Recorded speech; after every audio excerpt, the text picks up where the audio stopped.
నమస్తే, నేను Roja. Welcome to special debate. ప్రతిపక్షం సై అంటోంది, అధికార పక్షం సై అంటోంది. పాలమూరు ప్రాజెక్టుపై మాటల యుద్ధం తప్పదా? నిజాలు నిగ్గు తేల్తాయా? అసెంబ్లీ వేదికగా కృష్ణా జలాలపై పవర్ పాయింట్ ప్రజెంటేషన్ ఉంటుందా? తాజా మాజీ సీఎంల మధ్య డైలాగ్ వార్ తప్పదా? ప్రాజెక్టుల పంచాయతీ కేంద్రం చేతిలోకి వెళ్తుందా?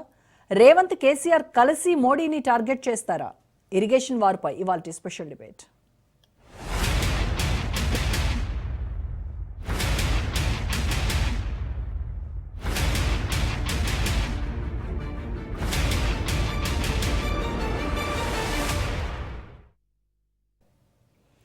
శీతాకాల అసెంబ్లీ సమావేశాల్లో అపూర్వ దృశ్యం ఆవిష్కృతమైంది. తెలంగాణ తొలి ముఖ్యమంత్రి కేసీఆర్ ను సీఎం రేవంత్ రెడ్డి కలిశారు. అసెంబ్లీ వేదికగా ఆయన యోగక్షేమాలను అడిగి తెలుసుకున్నారు.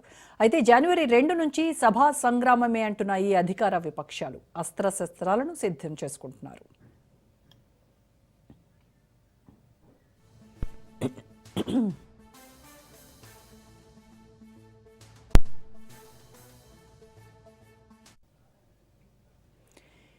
ఇప్పటికే తెలంగాణలో నిప్పులు రాజేస్తున్నాయి. నదీ జలాల సమస్యలపై కాంగ్రెస్ బీఆర్ఎస్ మధ్య వార్ నడుస్తోంది. మరో జల ఉద్యమానికి రెడీ అవుతోంది గులాబీ దళం.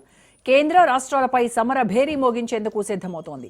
పాలమూరుపై కేంద్రాన్ని ఎండగడతాం, పెద్ద ఎత్తున ఉద్యమిస్తామంటోంది. దక్షిణ తెలంగాణకు జరుగుతున్న అన్యాయాలపై గళమెత్తేందుకు సిద్ధమవుతోంది. మహబూబ్ నగర్, నల్గొండ, రంగారెడ్డి జిల్లాలో భారీ బహిరంగ సభలకు సన్నద్దమవుతోంది. తాజాగా గులాబీ దళపతి అసెంబ్లీకి రావడంతో కృష్ణా జలాలపై మాటల యుద్ధం తప్పదంటున్నారు విశ్లేషకులు.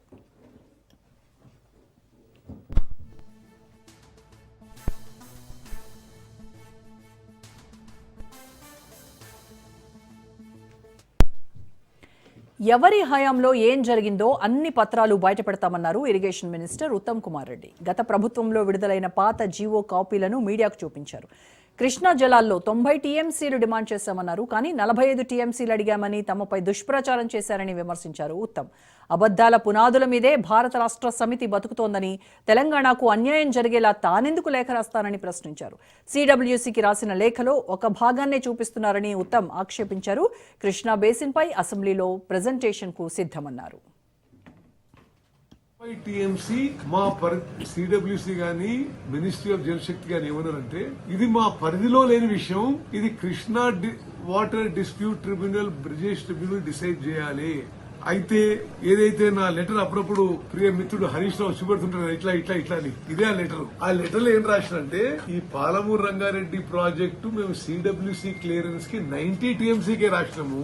వాళ్ళు చెప్పినట్టే ఆ 90 టీఎంసీలో 45 టీఎంసీ ఏమో మైనర్ ఇరిగేషన్, 45 టీఎంసీ ఏమో గోదావరి వాటరు. కానీ మీరు ఆ 45 టీఎంసీ కేడబ్ల్యూటీ అంటున్నారు. అది మేము ఫేజ్ 2 గా టేకప్ చేస్తాము. అట్లీస్ట్ ఈ 45 టీఎంసీ ఏదైతే మా సేవింగ్ ఇన్ మైనర్ ఇరిగేషన్, ఇది మీరు క్లియర్ చేయండి అని అడుగుతున్నాం. నేను on record saying that the Palamuru Rangareddy project will be completed with 90 TMC. మరోవైపు ఉత్తమ్ వ్యాఖ్యలపై మాజీ ఇరిగేషన్ మినిస్టర్ హరీష్ రావు ఆగ్రహం వ్యక్తం చేశారు. ఆయనకు సీఎం రేవంత్ రెడ్డి గాలి సోకినట్టుందంటూ ఎద్దేవా చేశారు. పాలమూరు ప్రాజెక్టు కోసం అహర్నిశలు పనిచేశామన్నారు హరీష్ రావు.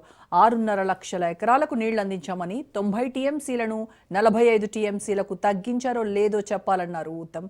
డిపిఆర్ వెనక్కి వచ్చి ఏడాదైనా మౌనం ఎందుకని ప్రశ్నించారు హరీష్ రావు. 2 ఏళ్లలో ఒక్క అనుమతైనా తెచ్చారా అని ఉత్తమ్ను నిలదీశారు. పాలమూరు ద్రోహులు కాంగ్రెస్ నేతలని ఆయన దుయ్యబట్టారు. డిపిఆర్ 2023లో వాపసు వచ్చింది అని కుమార్ రెడ్డి గారు మాట్లాడారు. మరి డిపిఆర్ వాపసు వస్తే ఈ పర్మిషన్లు ఎట్లా వచ్చినాయండి? మినిస్ట్రీ ఆఫ్ ట్రైబల్ అఫైర్స్ 17/7/2023లో పాలమూరు ఎత్తిపోతల పథకానికి 90 టీఎంసీలతో బీఆర్ఎస్ ప్రభుత్వము ప్రతిపాదిస్తే దానికి కేంద్ర ప్రభుత్వంలో ట్రైబల్ వెల్ఫేర్ డిపార్ట్మెంట్ ఇచ్చిన క్లియరెన్స్. 90 టీఎంసీలకు డిపిఆర్ ను మేము పంపిస్తే 10/8/2023 నాడు ఈఏసీ క్లియరెన్స్. ఇది 27/10/2023 అంటే ఒక్క నెల ముందు, ప్రభుత్వం పోవడానికి ఒక్క నెల ముందు. ఇది forest department, environment and forest department నుంచి వచ్చిన క్లియరెన్స్. ఇట్లా అనేక క్లియరెన్స్లు, దాదాపు ఇవన్నీ క్లియరెన్స్లు మేము సాధించినాయి. ఎన్ని అనుమతులు సాధించినాము? పాలమూరు రంగారెడ్డికి 7 అనుమతులు బీఆర్ఎస్ ప్రభుత్వం సాధించింది. 45 జాలు మా డిపిఆర్ని అప్రైజల్ చేయండి అని సిగ్గు లేకుండా ఈ రాష్ట్ర ప్రయోజనాలను దెబ్బతీస్తూ ఢిల్లీకి ఉత్తరం రాసిండు ఉత్తమ్ కుమార్ రెడ్డి, రేవంత్ రెడ్డి. పాలమూరు డిపిఆర్ 2023లో వాపసు వచ్చింది.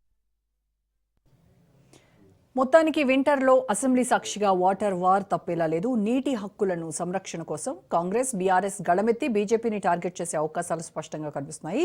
నదుల అనుసంధానంతో తెలంగాణకు జరుగుతున్నటువంటి అన్యాయాలపై చర్చించనున్నారు నేతలు. ఇదే అంశంపై ఇవాళ డిబేట్లో మాట్లాడదాం.